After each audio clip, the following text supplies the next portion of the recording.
Here we are going to see about parasacral plexus block.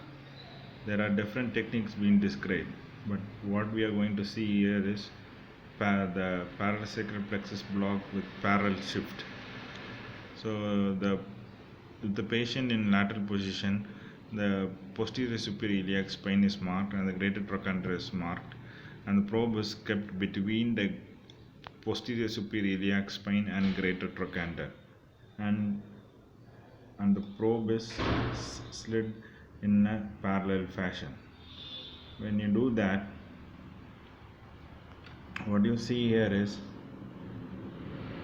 if you keep the probe between the posterior superior spine and the greater trochanter, you will get a continuous hypoacoustic shadow which is produced by the posterior border of ilium. And then on top of that, you will have the gluteus maximus and the medius. The minimus will not be coming in the way.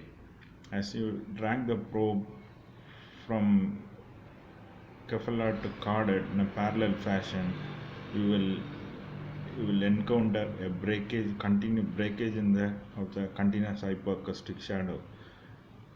You will have this. The continuous hypoacoustic shadow has been given way into a notch-like thing where you'll have the sacral plexus there. Let's see in this video. As you drag the probe in a parallel fashion, the continuous hypoacoustic shadow breaks away. You will see the gluteus maximus, the piriformis.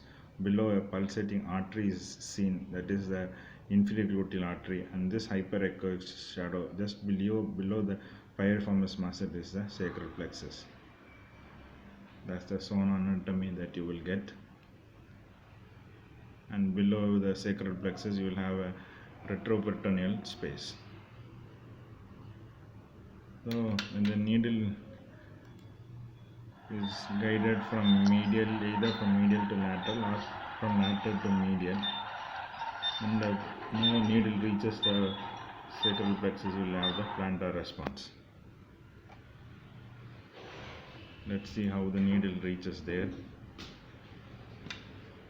Needle is piercing the gluteus maximus. Then you will have this piriformis muscle, and this hyperechoic structure is the sacral plexus. As the needle approaches here and hits the nerve there, then you switch on the nerve stimulator, you will elicit the plantar response. About the drug spread, you have to always monitor the drug spread. That's the belly of the piriformis. That's a hyperechoic structure, is a sacral plexus.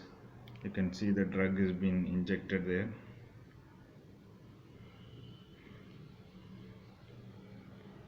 Okay. The drug is being injected there, and then now you can see here, that's the sacral plexus there. I'm trying to get the sacral plexus along its long course. Okay. That's a sciatic nerve. Some amount of another local anesthetic is being injected now. You can see the local anesthetic is spreading here, spreading in this place. Yeah, that's the breathing space. And this sciatic nerve gets out of the sciatic foramen and runs for a short distance on the isthmus bone, and then lies between the greater trochanter and the ischial tuberosity. This is one of the easiest technique, 6 cm below the posterior superior iliac spine. Introduce a needle. First you will be eliciting the superior gluteal nerve contraction, and further few millimeters if you go in,